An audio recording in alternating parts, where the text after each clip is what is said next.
Buenas noches, ¿qué tal mis estimados radio escuchas? Estamos otra vez aquí, otro viernes, en este programa Sentido Común, este espacio que nos abre la Universidad de El Salvador. Estamos transmitiendo desde la ciudad universitaria, hoy 28 de septiembre, noche tropical, noche caliente, antes del aguacero, el calor tradicional del final de invierno.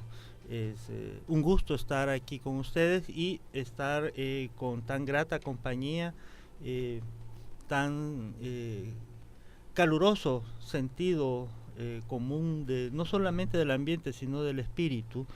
Vamos a hacer un programa muy importante, muy bonito, que va a servir para que el radio escucha que está pendiente de YSUs, ya sea en el 660M o a nivel digital, o bien los que lo escuchan por la magia del YouTube, maravilloso sistema que nos dan ahora las redes sociales, porque el que no puede escucharlo después nos puede poder oír a través del YouTube.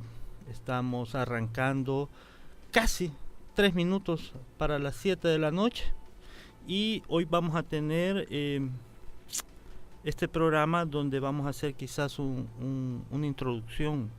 El que lo escuche va a poder tener los indicios para entender la filosofía y el pensamiento nahuapipil para cerrar este mes de la independencia, entre comillas.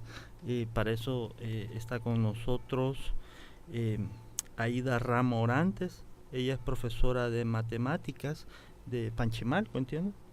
Ok, buenas noches, profesora. Yektayua, Tagamet, Siwaket, Naha Nutugay, Aida Ramos, Sandra Citalsin, Nutugay, Panchimalco, Ninesic Panchimalco. Bienvenida. Está con nosotros el profesor Amílcar Ramírez, también de allá de Panchimalco. Él es profesor de matemáticas y filosofía. Yektayuba Muchi, Nahanutugay Amílcar Ejegaxin Palteguani, Nahani Tamastiani Pal Tapualmatilis, Juan Ashtumatini. Mi nombre es Amílcar Ramírez, soy maestro de matemática y filosofía también. Es mucho gusto estar acá con ustedes compartiendo un poco más del conocimiento de los antiguos. Ambos son profesores de Panchimalco, entiendo, ¿verdad? Sí. Y está también con nosotros el profesor Eddie Orantes, profesor de arte de aquí de la Universidad del Salvador, de nuestra alma mater. Gracias. Yektayuba Mushi, Naha Panchimalco, Naha Nesic Panchimalco. Estamos muy felices de estar con todos ustedes y estamos pendientes de dar nuestro conocimiento y que revolvamos el conocimiento entre todos, ¿verdad? Por eso estamos en el conocimiento de la sangre cuscatleca. No podemos negar de que estamos viviendo un clasicismo, un renacer necesario de la cultura nahuapipil, de la cultura originaria americana. Claro, nos identificamos nahuapipil por el territorio, pero este renacer se viene sintiendo como que viene borboritando desde toda América, Mesoamérica, y bienvenidos. Entremos ya de lleno a la entrevista. ¿Cómo podríamos definir la cultura nahuapipil? A ver, primera pregunta.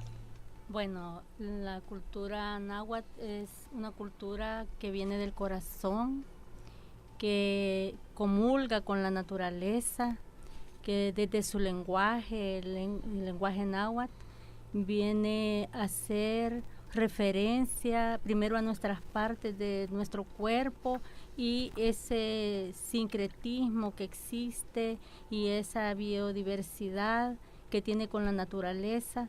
Cuando nosotros hablamos, por ejemplo, si yo le digo, es un gusto verlo, yo le digo Nispaspagui ni Mexita, que significa mis ojos se alegran cuando yo te veo.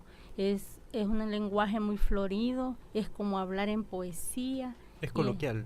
sí, y además de eso es un lenguaje que no acepta unas palabras que sean grotescas, sino todo lo contrario. Solo negamos lo que no es bueno, pero ensalzamos todo aquello que nos hace comulgar, ya sea con nuestros hermanos, los animales y las plantas, que para nosotros son nuestros hermanos mayores porque vinieron antes que nosotros, estuvieron antes que nosotros y por lo cual les debemos mucho respeto. Existe un principio comunicativo que bien me lo enseñaron aquí en la universidad, precisamente en estas materias de semiótica, que precisamente le tengo yo mucho cariño a la profesora Rosa Cándida, que me dio esta materia que prácticamente marca la filosofía de la comunicación. Nos enseñó y partimos de que nosotros escribimos como hablamos y hablamos como pensamos. Entonces, a partir de lo que usted nos está diciendo, profesora, podemos decir o afirmar, usted me dirá, si el pensamiento nahuapipil, por ser florido y coloquial, es un pensamiento con un referente armónico y nacido del espíritu, más que de la necesidad material. Efectivamente, el lenguaje náhuatl, como usted mismo lo decía, nuestro pensamiento, hablamos lo que pensamos, y dependiendo de ese pensamiento que es náhuatl, nosotros podemos transmitir paz, armonía con nuestros demás seres que nos rodean, los animales, las plantas, lo que consideramos no vivos, realmente también tiene vida, como las piedras. Nosotros consideramos que la tierra es como un organismo viviente gigantesco y nosotros formamos parte de él. Nosotros somos los hijos de la Madre Tierra, por eso hay que respetarla, amarla, y nuestro Padre Sol, que es el que nos da calor, y cuando nuestra Madre Tierra Nunanta y el Padre Sol, el túnel, nosotros podemos tener allí la vida, juntar la vida. Mientras respetamos todos los elementos de la naturaleza, Eje, que es el viento, At, que es el agua, Nutal, que es la tierra, esos elementos, si los respetamos, vamos a continuar teniendo la vida. Por eso es que si nosotros recuperamos nuestra cultura, nuestro idioma, podemos regresar a un futuro. No es retroceder, sino todo lo contrario, es tener la posibilidad de un futuro como especie, porque si no logramos convivir con la naturaleza, vamos nosotros todos a una muerte segura. A un camino hacia la extinción. Exacto. Para complementar, tengo una pregunta concreta, profesora Amílcar.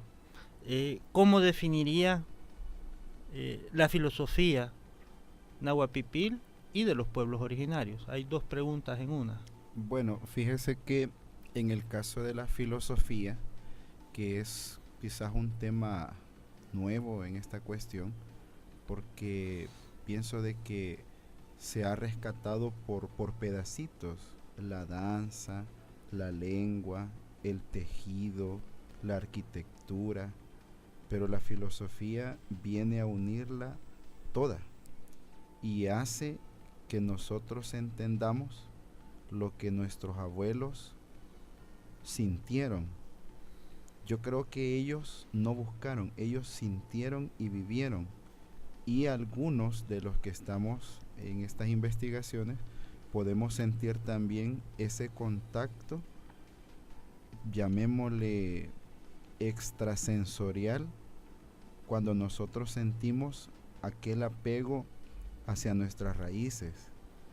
El náhuatl tiene varias interpretaciones. Una de ellas es la armonía entre las aguas. Esto nos viene a decir de que la filosofía que ahora estamos nosotros rescatando fue vivida prácticamente. Quizás algún oyente va a decir que si se asemeja a alguna filosofía como el existencialismo, como el pragmatismo o incluso el escepticismo, y va a decir que no concuerda con ninguna de estas, que es muy distinta. En América antiguamente se llamó Anáhuac y era un solo territorio, donde se unificaba casi todo, y fruto de eso es que nosotros podemos ver ciertas similitudes. En la actualidad se nos enseña a ver las diferencias entre pueblos, pero la filosofía de nosotros es ver las similitudes que hay entre cada uno de ellos.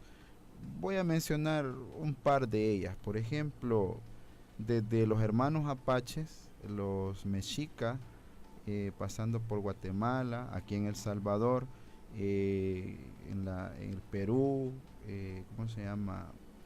Los hermanos del sur, todos danzan alrededor del círculo. Y si nos vamos a otras tierras más lejanas, ahí en Europa, los antiguos druidas pues hacían también sus danzas alrededor del círculo. Entonces esto nos hace ver que quizás en el anterior tiempo pues todo estaba unificado más que ahora. Entonces vemos que la lengua también juega un papel bien importante, porque tanto en el náhuatl de México, de los mexicas, de los hermanos mexicas, y el náhuatl de nosotros, hay ciertas palabras que tienen un paralelismo sorprendente. Entonces nos hace ver más que todo lo parecido, lo similar y no lo diferente. Ese es uno de los fundamentos de la filosofía náhuatl. Es por eso que yo aquí no le puedo decir aquí mi amiga, sino que yo le digo mi hermana, mi hermano, mi abuelo, mi tío, mi mamá. Y esa es una característica que está en nuestro lenguaje, porque en la lengua náhuatl todo se posesiva, agregando la partícula nu, el posesivo nu, mi papá, nutegu, mi mamá.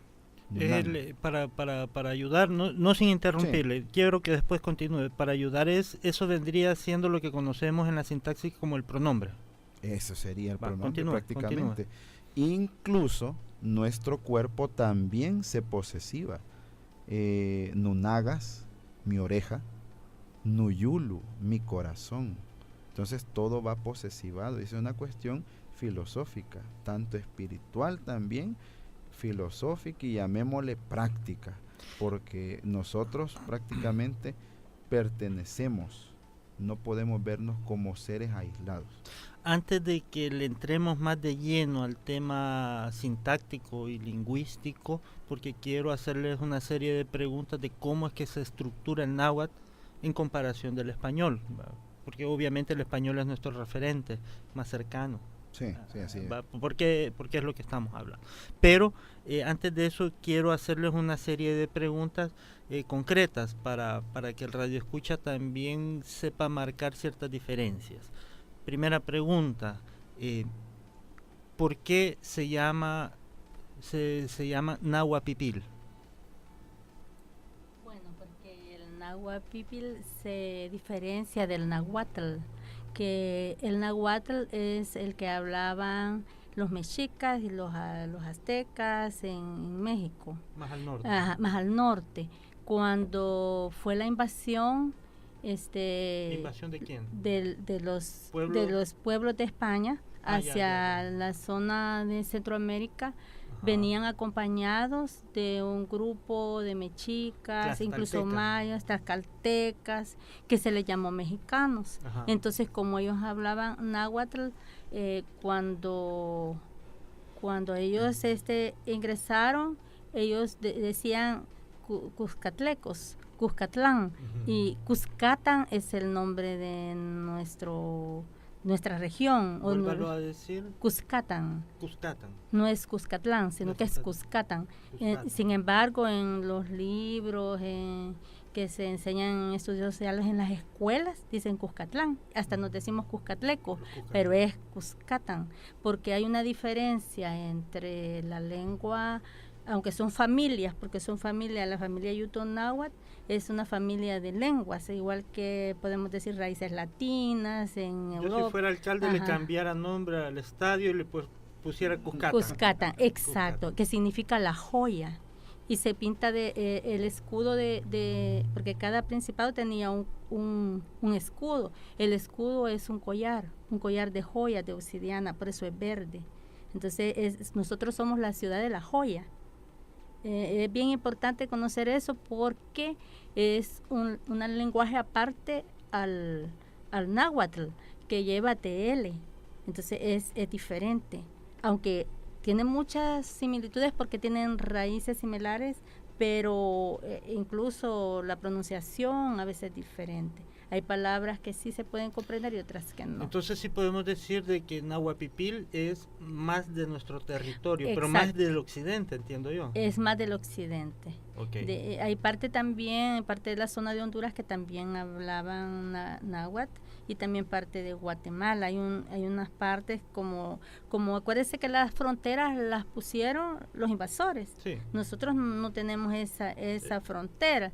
Por eso el hermano Amílcar nos decía, vamos a buscar nosotros lo que nos une más que lo que nos divide, porque por estar desunidos se lograron los objetivos los invasores. Si nosotros debemos ahora revertir todo eso, necesitamos unirnos y buscar todo aquello en lo que comulga nuestra raíz, porque todos nosotros, todas las culturas de la Yayala o América en tierra viva, comulgaban en eso, en amar la tierra, amar la naturaleza y sentirse uno con ella. Otra pregunta concreta. ¿Cuál sería la diferencia entre esto que definimos, esta cultura nahuapipil, con el maya? En el caso de los mayas, sí había mucha diferencia respecto también al lenguaje. El lenguaje, la escritura maya es diferente porque tienen otro tipo de glifos y otro tipo de expresiones. Entonces, por ejemplo, el calendario maya es diferente al calendario náhuatl. ¿Me podrían explicar en qué consisten estas diferencias? A ver. Dentro del calendario náhuatl y el maya, las diferencias son breves, ¿verdad? No distan demasiado. Sin embargo, en el maya se ha estratificado que ya se encuentra personas descifrando cada una de las piezas, y dentro del desciframiento pues se ha dado cuenta que son caracteres, ¿verdad? Ya no son ideogramas, ya no forma parte de una glificación, ¿verdad? Cuando decimos caracteres significa de que esto tiene significado fonético. Fonéticos, son letras completas, ¿verdad? En los casos son oraciones enteras, letras compuestas, palabras compuestas, entonces, y van acompañadas generalmente de números. Entonces, las personas interesadas en el trabajo de descifrar cada una de estas piezas se dio cuenta de que durante la época de Egipto se estaba dando el estudio de los glifos, ¿verdad? Entonces, acá en ese tiempo, pues, descubierta la misma pieza, las mismas piezas, y entonces creyeron que era el mismo sistema. Entonces le llamaron glifos, o también le llamaron jeroglíficos, ¿verdad? Pero después vieron de que no eran ideogramas, porque en Egipto hay ideogramas, aquí no hay ideogramas. Aquí se parece a la cultura japonesa bastante, pues, la escritura, porque son caracteres muy bien desarrollados, muy bien definidos, dicen algo, un contexto muy fuerte. Ahora, en una escritura nahuapipil no se conoce mucho porque la escritura está hundida. Sin embargo, aquí en los países que despedazaron, pues, los invasores de esa época, no tenemos mucho que hablar de esto, sino que solamente queda la enseñanza del labio a oído, solamente el fonema, solamente el sonido de cada una de las cosas y el significado oculto espiritual de cada una de ellas, ¿verdad? Ahora, dentro del caso de los mayas, se guarda sonidos totalmente diferentes, casi guturales, dentro de las pronunciaciones. Las pronunciaciones calendáricas de los días, de los meses, del año, de las semanas, son totalmente raros la pronunciación, pero los significados son similares a los de la pronunciación, quiero decir, similares al significado que nosotros tenemos espiritualmente acá, los pueblos pipiles. Ok, gracias. Yo creo que ha quedado, al menos marca una introducción para quien quiera adentrarse a este tipo de estudios. Otra pregunta. ¿Cómo definiríamos a una persona nahuablante? ¿Qué es un nahuablante? ¿Quién es un nahuablante? Ya, profesora Amílcar. Bueno, el nahuablante es aquella persona que nació de padres nahuablantes y que aprendió la lengua de forma doméstica. Es aquel que mamó la esencia del náhuatl de su papá y de su mamá, y que prácticamente pues fue su lengua principal. Habla náhuatl. Piensa en náhuatl, habla náhuatl y lo ve de esa forma en el mundo. O sea que no podemos decir que solamente se quedó con hablar y ya, sino que también vivió esa forma tan armónica de dar. Pues nosotros conocemos a varios nahuatlantes y son muy buenas personas, no andan con cosas modernas de ahora, sino con personas muy sencillas, muy humildes. Así como nos explicó el profesor Eddie, un poco lo que es el mayense le puede ser, el idioma maya, la pregunta es, ¿el náhuatl pipil tuvo escritura o tiene escritura? Tuvo escritura, por supuesto, ¿verdad? Tiene escritura todavía, ¿verdad? Pero solamente de que acá en nuestros pueblos, gracias al tipo de avance tecnológico durante la comunicación, no se inscribió mucho en nuestras áreas en piedra.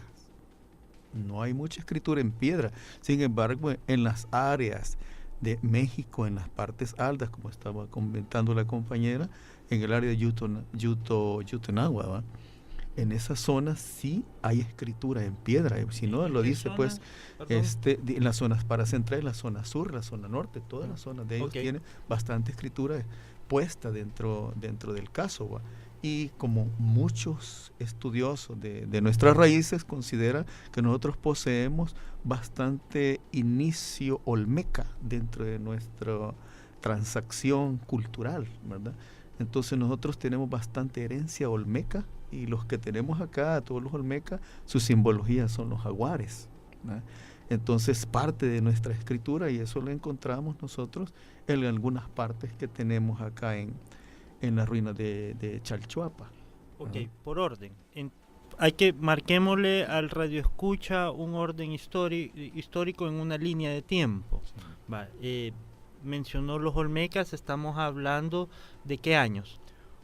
Estamos hablando del año 400 antes de Cristo. No, pues sí, ajá. Sí, claro. De ahí hablamos de los mayas, ¿qué años hablamos? Estamos hablando del año 500 antes de Cristo, 600 antes de Cristo. Y cuando hablamos ya de la cultura náhuatl pipil, Nahuapipil, estamos acá exactamente 400 después de Cristo, aunque aquí había algo más, ¿verdad?, que no pertenece a ellos. Sin embargo, había algo más que es la parte oriental de nuestro país. Pueblo Lenca. Pueblo Lenca, exactamente. Okay. Hice bien mi tarea. Sí, estuve leyendo algo. Bueno, vamos a pasar a una pausa musical. Mi estimado amigo Juan Carlos Miguel, ¿qué le parece la entrevista? Y de un solo nos presenta con qué nos va a agasajar en la música. No tiene cómo hablar. Bueno.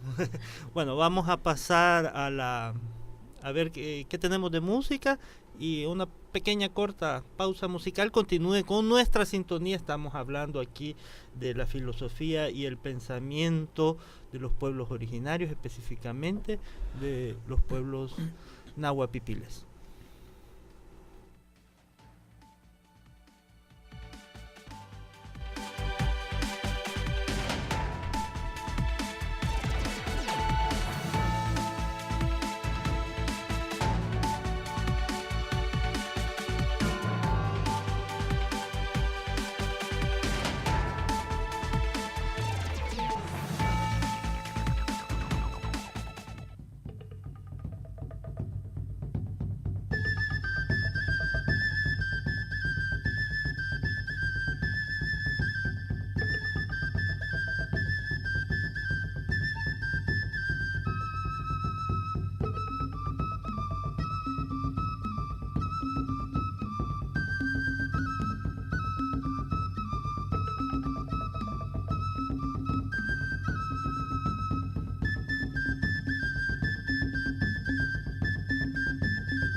Hola, estamos aquí de vuelta con esta entrevista bien interesante, muy académica, pero también nutritiva para el alma y para nuestro acervo cultural que tanto necesitamos. La identidad definitivamente marca los patrones de conducta y eso es precisamente una desertificación que ha caído en las últimas décadas la gente. Y es por ahí donde vienen los problemas sociales y los fenómenos de violencia por la falta de pertenencia e identidad. En ese sentido, marcando ese rumbo, estamos nosotros ilustrando a los radioescuchas desde la Universidad de El Salvador para quienes quieran adentrarse más en los estudios de la filosofía y el pensamiento nahuapipil, los pueblos originarios de esta tierra conocida como Cuxca. ¿Lo dije bien? Cuscatán. Cuxcatán, perdón. Cuscatán. Perdón, soy un pobre ladino a veces. Sí, bueno, pero estamos haciendo el mejor esfuerzo. Veamos. Ya adentrándonos, ya dejando ya tengo todavía una pregunta más concreta. De ahí vamos a entrar al proceso histórico y al proceso de invisibilización, ¿va? Tan importante para entender por qué debemos de retomar nuevamente estos estudios. Pero tengo una pregunta más. Dentro de la estructura de la oración en español tenemos un sujeto, un verbo y un predicado. Ilustrándonos bien, por ejemplo, una oración clásica. Yo tengo hambre. Sujeto, yo tengo, verbo, hambre. Predicado. Yo tengo hambre. Ahora, en ese proceso, ¿cómo diríamos en náhuatl yo tengo hambre? En este caso, hablaríamos de que la lengua náhuatl es perifrástica. No puedo decir yo tengo hambre, Ajá. Sino que el nahuatlante lo dice a través de un verbo. Por ejemplo, mañana es el verbo tener hambre. Y cuando yo digo yo tengo hambre, en náhuatl sería ni mañana. Yo hambre.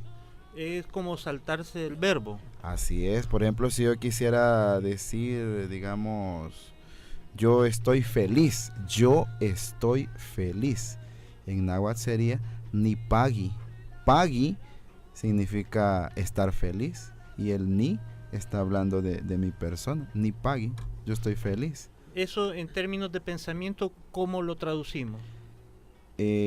Yo estoy feliz. No, perdón mi pregunta. Eso en términos de pensamiento, ¿qué significado tiene? Hoy sí hice bien mi pregunta, perdón. Es que nos adentramos como dentro de la misma frase. Primero no tenemos el verbo ser, solo el estar. O sea, no decimos yo estoy aquí, yo soy aquí. No puedo decir yo soy, sino yo estoy, porque estoy viva. Obviamente soy, pero desde allí, desde ese momento que yo no soy, porque todos somos uno, el único que es el hacedor. Entonces no es que no exista tampoco el verbo yo tener. Ticpía es tener, pía, el verbo pía, o sea, lo que pasa es que no podemos usar calco, a eso se le llama calco. Cuando yo podría escribir la oración así como usted me la dice en castellano, copiando o calcando el idioma, pero entonces ya no estaría hablando con el pensamiento náhuatl, sino que con la gramática, exacto, porque nosotros somos de un solo, somos uno con la naturaleza. Entonces por eso es que él dice yo hambre. Ajá. Aunque puedo decir yo tengo hambre si quisiera calcar, porque existen todas esas palabras. Pero es como hablar en inglés, que uno no, hay ciertas cosas de que en inglés no se dicen, ¿va? Igual que... Quería agregar es bien curioso que en el náhuatl no existe el verbo soy. Y aquí retomamos otra vez la filosofía cuando Oscar Wilde dice que los límites de mi lenguaje son los límites de mi mundo. Entonces, cuando el nahuablante o los neohablantes que somos nosotros decimos soy, hasta ahí me limito. Por ejemplo, yo soy maestro, pero y no puedo ser escritor y no puedo ser cantante. O sea, el mismo sistema como que nos ha encapsulado, y esto pasa con los maestros a veces, que se encapsulan a que solamente son de lenguaje, solo son de matemáticas, solo son de social. Entonces en náhuatl ese soy no existe, sino que da la libertad para que nosotros nos podamos ampliar hacia otras fronteras más del conocimiento. Me quedo así hasta pensativo. Bueno, ya para cerrar esta área que hemos estado hablando, para dar tiempo a otros temas, queremos hablar también de la ley de cultura y también de los procesos históricos, tal como lo dije hace un rato.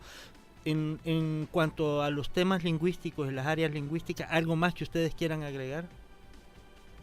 Que son aglutinantes, y en el caso de matemáticas, por ejemplo, que nos gustan las matemáticas, tiene que ver con el cuerpo. Nuestro sistema es vigesimal, no decimal como el impuesto. Vigesimal significa que tomamos primero los 10 dedos de la mano y los 10 dedos de los pies. 20, exacto. ¿Y por qué tiene que ver con los ciclos lunares? Porque cada 20 días la mujer va a menstruar. Todo tiene que ver con la naturaleza. Todo con el 20. Cuando decimos también verde, nos referimos al color de las hojas. O sea, todo tiene que ver, cuando hablamos algo, todo está relacionado con algo en la naturaleza. Nada está verde fuera de ella. Nada está fuera de por eso nos gusta Shugna, que significa sangre verde, que es la sangre de nuestros hermanos mayores, de los árboles. También decimos que los árboles son doctores, porque los árboles nos curan de todo. Los árboles le pueden curar cualquier enfermedad, solo falta que usted platique con él y sepa para qué es la raíz, para qué es la hoja, para qué es la corteza, y también para escribir, porque de la mate pero se llama amat, es libro o es papel en náhuatl, porque con ellos nosotros podemos, ahí con dibujos, porque le gustaba mucho más el dibujo, mucho más la forma, y también para expresarse era más oral y más de como un drama para poder explicar. A los radioescuchas que nos sintonizan y a las personas que nos oyen en YouTube, ¿qué bibliografía concreta o qué sitios en internet les recomendarían visitar, o qué lecturas les recomiendan? Hay varios sitios. En un momento el que tiene la tecnología ahorita se la va a decir, el profesor Amílcar. Sí, bueno, fíjese de que en esta cuestión de buscar bibliografía, hay varios libros. Por ejemplo, podríamos partir de lo nuestro, de los salvadoreños, por ejemplo, los mitos de los Izalcos. Podríamos mencionar también de Shul Llena, una gramática pipil muy amplia. Bueno, incluso el maestro de nosotros, el doctor Werner, tiene un diccionario muy bonito. ¿Dónde lo pueden encontrar? No el maestro Werner, no, que el diccionario. Bueno, en la cantina. Sí, hay una dirección electrónica que la vamos a dejar quizás en los comentarios, donde se pueden descargar todos estos libros y están en PDF.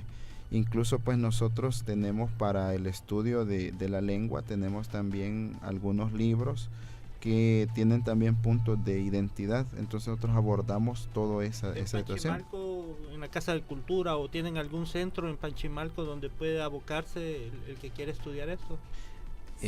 Sí, en Panchimalco tenemos el Centro de Arte y Cultura Tonatiuh, que tenemos un proyecto junto con el Tamaisiane Amílcar, el profesor Eddie y otros docentes que nos hemos unido como neohablantes, estudiantes del náhuatl, y vamos a estar allí a disponibilidad de las personas que desean aprender el náhuatl.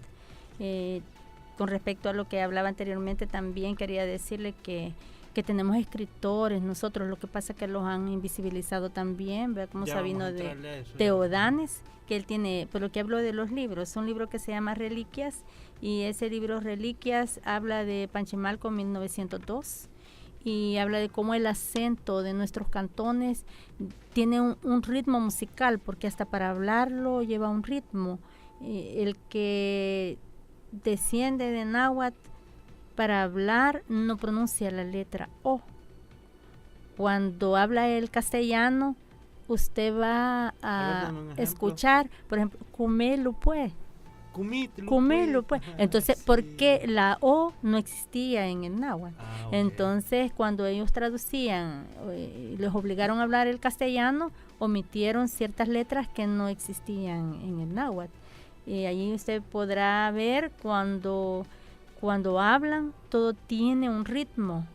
No hablan así como una línea, sino que lleva una hondonada, no sé, un ritmo musical que lo hace suave y que lo hace dulce. Entonces dice que es que de saber como de adentro, habla como de adentro. Compleménteme, profesora Amílcar. Bueno, fíjense que como náhuatl también representa una armonía. Cuando nosotros vamos a los pueblos originarios, cuando te saludan, lo hacen de esta manera. Díasle de Dios. Buenos días, nanale de Dios. Ahí lo vemos. Tiene un cantadito. Mientras que el lenguaje castellano es al perro. Entonces se siente pues la diferencia, baja el golpeadito. Cuando Dios se lo pague. Dame uno, bol. O sea, no es lo más, sin esmagase, y se mantiene en el náhuatl. Entonces, retomando el caso que estábamos hablando anteriormente, para los que no puedan visitarnos allá en Panchimalco, hay un sitio en la red que se llama Náhuatl Tushik. Náhuatl con W y T, y Tushik, Tushik. Este es un lugar donde se encuentra una cantidad de libros enorme que se pueden descargar para lo que es la bibliografía que nos mencionó hace rato, ¿va? Pero hay una riqueza grande en los pueblos, pero sobre todo nosotros recomendamos, yo personalmente, ir a hablar con esas personas. La historia de ¿cómo se llama? De Ama, héroe nacional, no es lo mismo que te cuente la historia de Feliciano Ama, el libro de historia nacional, a que vayas allá a Izalco y te lo cuenten los familiares que todavía existen. Hay una gran diferencia entre la tradición oral y la escrita, que la escrita es contada por los españoles y claro, por otras personas. Hay un paradigma que la historia la cuentan los vencedores. Los vencidos no cuentan su historia, sino que los vencedores, sí. Pero bueno, estamos en este renacer y en donde estamos revirtiendo, porque definitivamente no nos ha ido bien con esta historia que nos han contado los vencedores, y ahora es el turno del ofendido. ¿Qué nos quiere decir, profesor Eddie? Muy amable, solamente quería agregar algo a la parte donde ustedes hablaban del número 20. Nuestros compañeros hablan del número 20. Resulta que encierra grandes cualidades, como usted me hablaba de una filosofía. En este caso sí entra en el 20 la filosofía, debido a que no solamente se queda con la mística de sumar los dedos de las manos y los dedos de los pies, sino que conforma el número 20, que es el símbolo de un pedernal, o sea, de una piedra, el 20 en sí, en la escritura.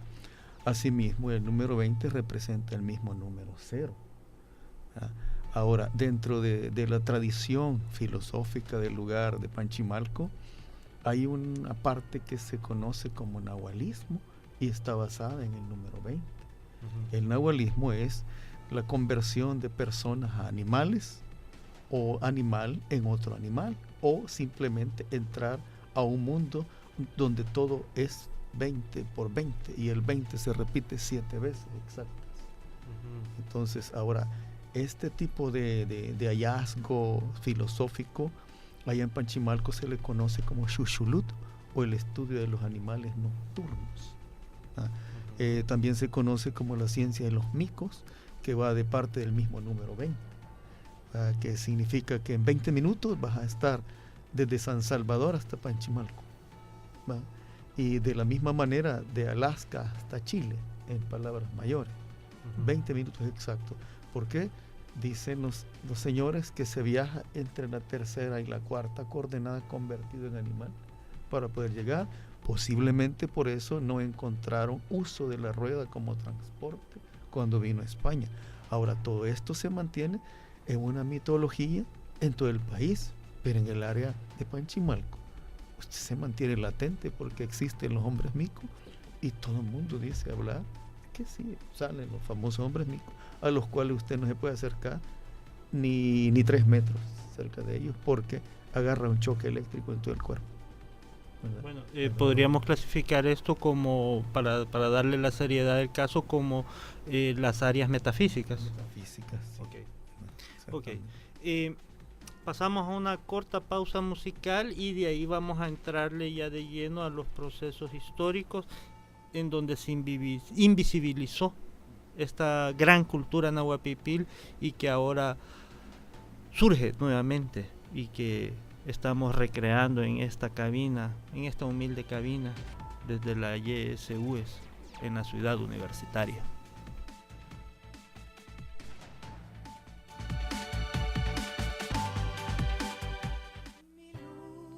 Estás en compañía de YSUES. Ha visto tanto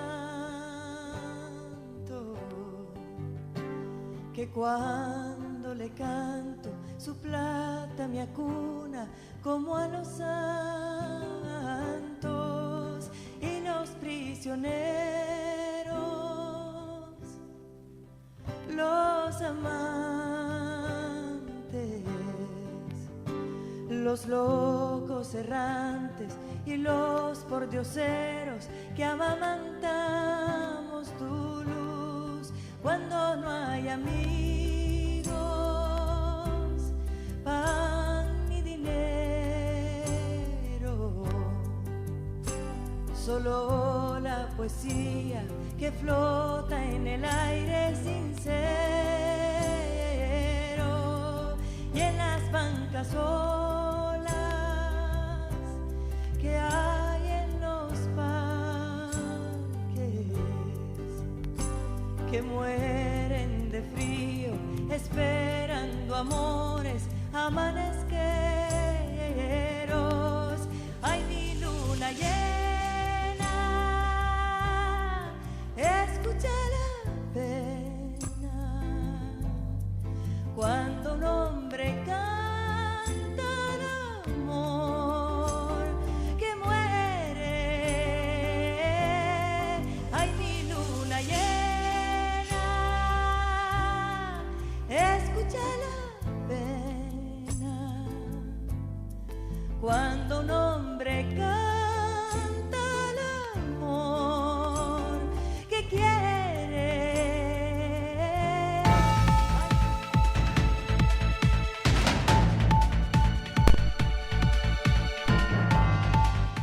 Hola, buenas noches. Estamos de regreso aquí hablando sobre la filosofía, el pensamiento nahuapipil de nuestros pueblos originarios en estos territorios de Cuscatán.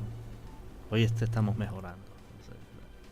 Bueno, hemos tenido en los 2 segmentos anteriores, hemos estado hablando mucho de lingüística, del pensamiento, de filosofía y de sintaxis del idioma nahuapipil. Pero ahora hablemos de historia y iniciemos, como el tiempo es corto, ya solo nos quedan aproximadamente 20 minutos, hablemos desde el proceso de la invasión. Yo sé que antes hay que hablar también mucho de la Mesoamérica, del medievo y la antigüedad, pero empecemos a hablar desde la invasión. Y les voy a dar la referencia. Hubo un cura español, un obispo español que se radicó en el Yucatán, que se llamó Diego de Lambda. Él no entendió este pensamiento del que estamos hablando y vio todos estos signos como diabólicos. Recordemos que España venía no de un renacentismo, sino que venía de un proceso inquisitor, donde lejos de ser una cultura permeable al judaísmo, ellos expulsaron a los sefardíes, a los moriscos, y España en toda la Edad Media fue como un crisol cultural, pero en ese momento, justo cuando nos invadieron, ellos venían tóxicos con una serie de prejuicios religiosos, católicos, que tendieron a rechazar nuestras culturas. Por otro lado, no quiero seguir hablando mucho, pero hay que dar este contexto. Por otro lado, Mesoamérica, esta área donde nosotros estamos viviendo, Yucatán, Guatemala, Honduras, El Salvador, eran las áreas donde las culturas originarias americanas, sin temor a equivocarme, eran más desarrolladas, tenían altos niveles de escritura, tenían un buen manejo de la astronomía, de la matemática, de la filosofía, de la poesía. Entonces, al haber este choque cultural, don Diego de Lambda, un obispo, destruyó y quemó una gran cantidad de códices que hasta la fecha no hemos podido recuperar todo ese conocimiento y nos cercenó culturalmente. Bueno, después de este contexto va una serie de preguntas. ¿Cómo describirían ustedes el proceso de invisibilización netamente cultural del pueblo salvadoreño, hondureño, guatemalteco? Bueno, a partir de la invasión, como bien lo decía Eduardo Galeano, ha sido un proceso de desancramiento de América y de saqueo no solamente de lo material, sino de lo inmaterial, que es nuestra cultura, nuestra identidad, todo lo que nos hace uno con la Madre Tierra y el Padre Sol. Recuperarlo va a ser un proceso, así como han pasado más de 500 años, que incluso la escuela, la iglesia, protagonizaron todo ese proceso, a modo de que olvidáramos nuestro pasado, olvidáramos nuestras raíces, olvidáramos ese conocimiento. Nosotros como Tamashtianimet tenemos esa fuerte obligación moral de que nuestros estudiantes conozcan esa historia, que puedan tener identidad para que no copien cosas extranjeras que nos están matando, que nos están llenando de violencia, porque la cultura nuestra, además de que era una cultura de paz y armónica con la naturaleza, teníamos grandes científicos, eran los primeros conocedores del cero en el mundo. O sea, el cero para matemáticas es un logro espectacular, sí. Sin igual. Apenas la Edad Media adoptó el cero de las culturas hindúes, pero ya desde mucho más antes los pueblos mesoamericanos ya lo conocían. Pero como todos los científicos históricamente, la iglesia o todos los encargados de dar el conocimiento en todas las culturas y en toda la historia han sido tratados como brujos. Exacto. O como herejes. Exacto. Por lo tanto merecen la muerte. Igual en Europa cuando le dieron la cicuta y sin embargo se mueve, dijo el hombre ahí. Uh-huh. Entonces igual aquí en América ese conocimiento está allí, pero mucho de esos códices, mucho de eso está en Alemania, está en varios países. Incluso que hablan código Dresden. Ellos saben más de nosotros que nosotros mismos. Y incluso hablan que durante la Guerra Mundial, cuando se estaba quemando la gran biblioteca de Dresden, ahí encontraron unos libros que los rescató un arqueólogo, y que de ahí es donde todavía un soldado ruso, exacto. Entonces, recuperarlo va a ser difícil, pero no imposible. Si todos nos ponemos como muy de acuerdo en que tenemos cosas muy importantes que nos unen y que debemos de dar esa lucha, porque esa lucha es una lucha porque tengamos identidad, esos lazos de cohesión que nos hace falta, de formar parte de sentir el dolor suyo como mío. Pero eso es que decían en la quecha, tú eres yo, que es como una filosofía de que lo que le duele a la otra persona también me duele a mí. De recuperar eso es un trabajo que tenemos nosotros como náhuatl. Yo soy Sigua náhuatl, significa mujer náhuatl, que se han encargado la publicidad de decir Siguanaba. Ese es un insulto a la mujer náhuatl. La palabra es Sigua náhuatl, quiere decir mujer náhuatl.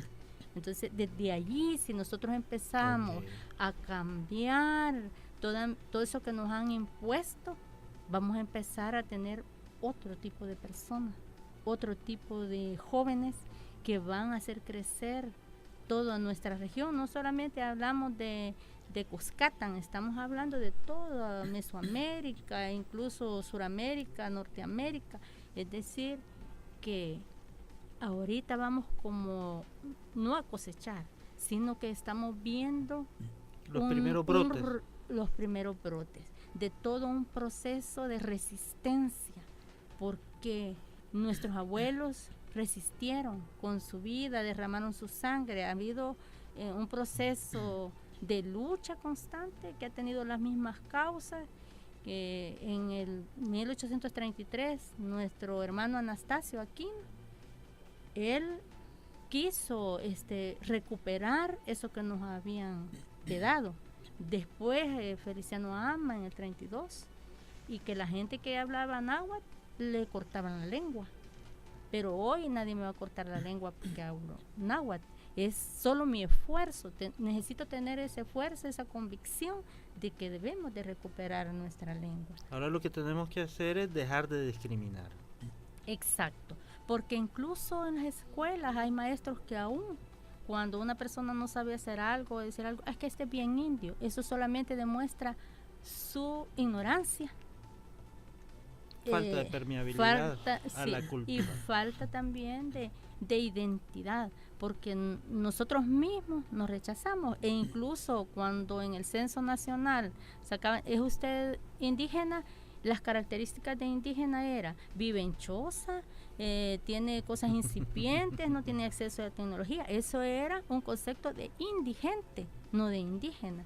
Cuando cambiemos eso, nosotros vamos a decir, estamos ya haciendo algo porque cambie nuestra tierra. Profesora Milka, yo creo que usted nos quiere complementar más. Sí, fíjese de que aparte del epistemicidio de la conquista, en el 32 se da otro fenómeno donde prácticamente se pierde la lengua y solamente se queda hablando a nivel doméstico, y a los maestros que nos preceden les costó bastante ir a esos lugares y hacer que la gente quiera compartir ese lenguaje que él hablaba. De ahí es donde vienen algunas variantes dialectales entre Izalco, entre Huitzapan, que es Santo Domingo de Guzmán, Tacuba y otros lugares más, Panchimalco incluso, se fue aislando poco a poco, y de ahí es donde nacen las variantes. Pero ahora, con este estudio un poco más académico, se trata la manera de volver a florecer prácticamente, y esto concuerda con la vida cíclica de los cuales los indígenas creemos, porque creemos nosotros que todo es un ciclo. Entonces Moctezuma dice, guarden sus tesoros en lo más profundo y que nadie lo encuentre, y ese es el corazón. Guarden la danza, los tejidos, el conocimiento, la astronomía y la lengua. Pero es que el español cree que aquí iba a encontrar un gran tesoro y lo anduvo buscando y nunca lo halló, sino que fue algo metafórico. Ahora nuevamente, después del 12 del 2012, que es cuando se cumple que la galaxia ha dado una vuelta y que está en el calendario. Esto está refloreciendo, ya podemos ver nosotros que la invisibilización ya está pasando. Incluso tenemos presidentes de tipo indígena, dirigentes indígenas, más movimientos indígenas. Se está viendo por otros lados que la danza, la lengua y algunas tradiciones pues están como tomando más fuerza. Ok, nos lleva automáticamente a la fase final de la entrevista, que es la ley de cultura. Yo estuve leyendo la ley de cultura, no simplemente soy un periodista que pregunta qué opina de la ley, no, ya la leí y ya me di cuenta de que tienen sus apartaditos ahí. A mí me gustaron mucho las primeras 2 páginas de la ley, las primeras 8 páginas. De la 8ª página para allá ya no la comparto, porque ya solo habla de un proceso de premios y de llevar las distintas ramas del arte hacia certámenes. Y los legisladores creyeron de que al premiar las distintas ramas del arte, de poesía, literatura, cine, hablan de pintura, escultura, al llevar estas áreas están apoyando el arte. Yo creo que no es así, pero bueno, ¿ustedes qué opinan de la ley del arte? La ley de cultura.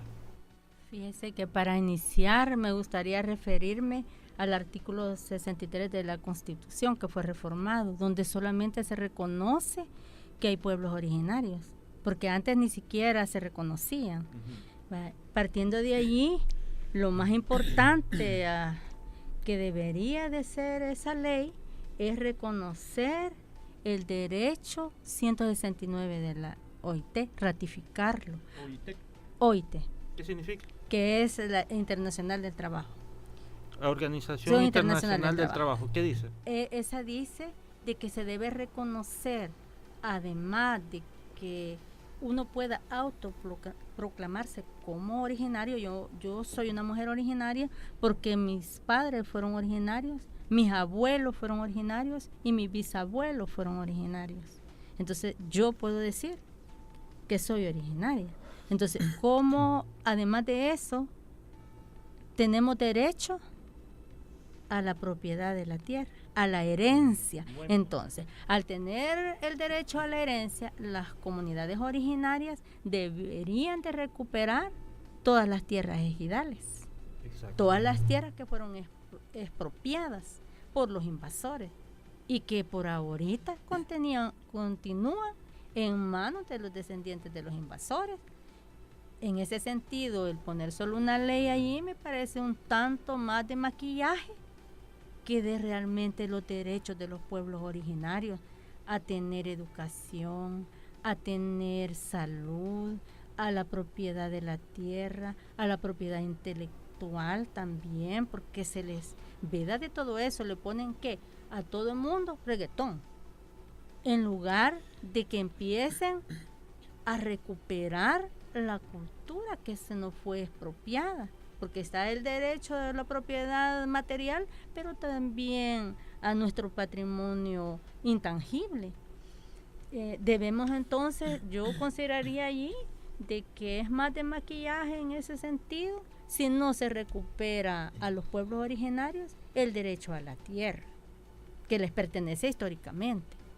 Ahí me está indicando el profesor Amílcar que quiere complementar. Sí, fíjese de que algunas organizaciones indígenas aglutinadas en una sola, lo que están pretendiendo, y una lucha constante, es promover leyes secundarias, reglamentos que autoricen judicialmente una forma de actuar en pro del indígena. Vamos a poner un caso, Tacuzcalco. Tacuzcalco es un lugar donde hay montículos, y esos montículos fueron los primeros que hicieron las culturas más antiguas, porque todavía no conocían el proceso para hacerlas teocal. Según la línea de tiempo que nos marcó aquí el profesor Eddie, estaríamos hablando de que Tacuzcalco estamos allá en la época de los Olmecas. Estamos hablando de antes del preclásico quizás, donde todavía no se conocían aquellas técnicas de arquitectura, sino que solamente ese montículo, si nosotros lo vemos, semeja una montaña. Okay. Entonces allí hay bastante energía encerrada, son lugares prácticamente que tienen bastante significado, pero ahora ante una desprotección de ley, pues quieren hacer ahí una urbanización y donde queda todo. Bueno, aparte del gran negocio que se está yo no me haciendo. iría a vivir ahí. Sí, pero ¿cuántos señores cucurumbos le van a aparecer? Sí, pero como eso se desconoce y muchas veces eso es lo que sucede y no son así cosas casuales, son por algo. Por ejemplo, cuando se deslava en aquella tormenta y sepulta a no sé cuántas personas allá en la Escalón, ese es un aviso de la madre naturaleza que ese lugar no era para tocarlo. Nosotros estamos convencidos de que hay centros de energía. Entonces, falta un reglamento, falta una ley secundaria que ampare más y le dé más potestad al indígena para poder tener su propia personería jurídica y que no se quede nada. Ya se envió esta ley y la devolvieron nuevamente los legisladores y ahí nada más se quedó con una pretensión nada más, cosa que no es la que queremos nosotros. Dígame, profesora Aida. Solo quiero explicar que de los 20 países que ya ratificaron y que están con la ley 169, solo El Salvador no la ha ratificado en toda Centroamérica. Y también decirle que es triste, estamos en la Universidad de El Salvador, pero el emblema de la Universidad de El Salvador es Palas Atenea o Minerva, cuando debería de ser un emblema originario, porque nosotros no somos griegos, no somos romanos. Entonces, partiendo desde ahí, que el máximo centro de estudio tiene un emblema de otra cultura, estamos un poquito mal, ¿verdad? Entonces, habría que empezar por cambiar varias cosas. Varias iconografías. Exacto, para empezar a darle a entender a nuestra juventud de que vamos a hacer las cosas diferentes y que ese cambio es tan importante porque tener ese lazo de cohesión nos va a hacer que progrese en nuestro país, porque todos vamos a luchar por un mismo objetivo. ¿Sabe por qué es importante también? Porque el sistema que nos han planteado y que estamos desarrollando ha fracasado. Ha fracasado porque nosotros, si ahorita vamos al centro de San Salvador, se ve bonito una área, pero si nosotros bajamos una cuadra, hay una serie de indigentes, familias enteras viviendo en indigencia, y eso está malo. Ha fracasado porque el nivel de vida de la gente no es el óptimo. Ha fracasado porque las relaciones entre los salvadoreños son violentas. Entonces, retomar la sabiduría de los pueblos originarios es justo y necesario. Y yo creo que por ahí estaría yo cerrando a nivel de conclusión este programa, que ha sido más que informativo, porque sí, es informativo, pero no del momento. Este programa es documental y está en el espacio de dentro de la ciudad universitaria, porque es para quien lo escucha que quiera aprender más. Entonces, no sé si ustedes quieren agregar algo más a nivel de conclusión, profesor Eddie. Sí, me llamaba la atención el caso de la invisibilización, ¿verdad? La pregunta es, ¿para qué se invisibiliza? ¿Por qué nos quieren invisibilizar? Primero, significaba de que no tener indígenas significaba tener tierras sin dueño. Entonces pasa la tierra a otro dueño. Primera propuesta, mejor la primera premisa, como dice. Entonces, y luego pasa, ¿por qué en la actualidad nos quieren invisibilizar. Y el mismo indio se invisibiliza de sí mismo. Y le han enseñado a negarse a sí mismo que él no es esa raíz. Y está con todas las características físicas perfectas, aborígenes, propias de América. Y la persona no acepta. Y se tiñe el cabello de rubio, ¿verdad? Estudia inglés, toma Coca-Cola, ¿verdad? Trata de ser todo menos de acá. Entonces, hay un punto muy interesante que la historia no toca cuando se le explica qué es nuestro antepasado. Y ese punto es el avance tecnológico. Y entre el avance tecnológico encontramos la palabra Kushkatan, que significa Kushtik, que significa joya. Y la joya, muchos creen de que es posible de que el lugar fuera una joya, como una metáfora, pero también cabe eso. Pero también vamos a la parte tecnológica. Aquí se bruñían piedras, y se bruñían piedras hasta convertirla en lentes. Y si no, ahí tenemos tanto Tlaloc que tenemos, o dicho en nuestro idioma, Talu, el abuelo Talu, tiene anteojos. Es un científico con lentes, ¿verdad? Y eso está hecho acá, pero esto no lo cuenta la historia, ¿verdad? No solo eso, sino que también tenemos tantos observatorios astrológicos y son similares a los del Monte Palomar de los Estados Unidos. Ejemplo es el de Bonampak de México. Es similar, idéntico casi, ¿verdad? Pero ¿qué le falta? El lente.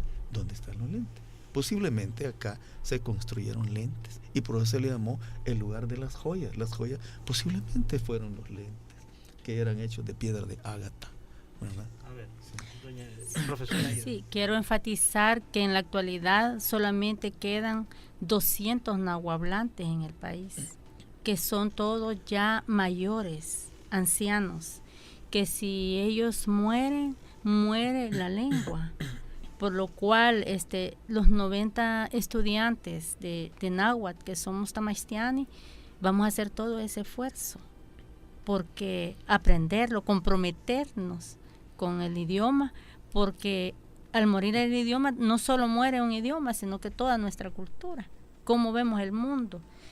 Y lo otro, que nuestras raíces se niegan a morir, que pudieron haber cortado las ramas, las hojas, talado el árbol, pero las raíces están allí, están vivas, y nosotros estamos brotando. Por lo tanto, no nos van a poder detener, porque somos varios que pensamos así.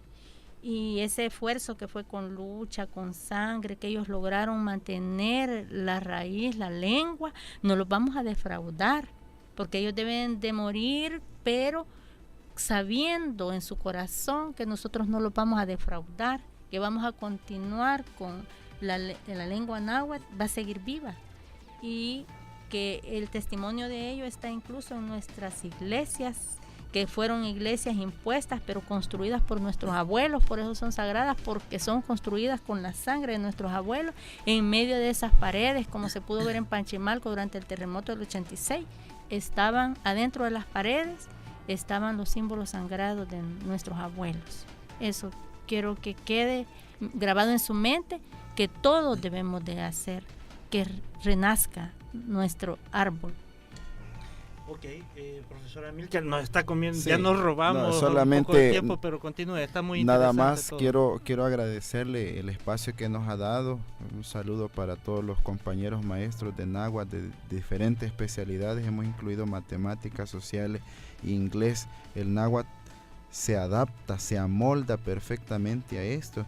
Y pues quiero decirles que al final, si nosotros queremos vivir en armonía con la naturaleza, tenemos que volver a los mismos principios filosóficos indígenas, porque a ellos les funcionó durante miles y miles de años y nunca hubo tanto problema como el de hoy. Así es que agradezco bastante, Max, que nos has dado esta oportunidad de estar aquí contigo compartiendo esto. Yo, y en nombre de la universidad, les agradezco a ustedes que se han dado el tiempo. Yo sé que vienen de lejos y tienen que salir ya un poco tarde también a sus casas, y han hecho un esfuerzo, porque vienen desde Panchimalco y vienen viajando, vienen cansados, y y han tenido el tiempo y la energía para compartir sus conocimientos con la comunidad universitaria y con todo el público en general que nos escucha más allá de las fronteras de la República. Tío Tashtawi, Max, Dios te lo pague, Max. No, para nada, para nada. Buenas noches, estaremos en... A ver. Yek Tayua, buenas noches. ¿Qué Tawa? Yek Tayua. Yek Tawa. Tayua. Yek Tayua. Ajá. No, dígalo No, usted. Yek Tayua. Va, yo me voy a despedir y usted lo va a traducir. ¿Qué le parece? Buenas noches, gracias por su sintonía. Estaremos el otro viernes compartiéndoles otro tema interesante aquí en Sentido Común. Yek Tayua Padius Mushi. Mushi. Padius Mushi. Muchas gracias a todos. Ashtun Tupan. Primero lo nuestro. Buenas noches.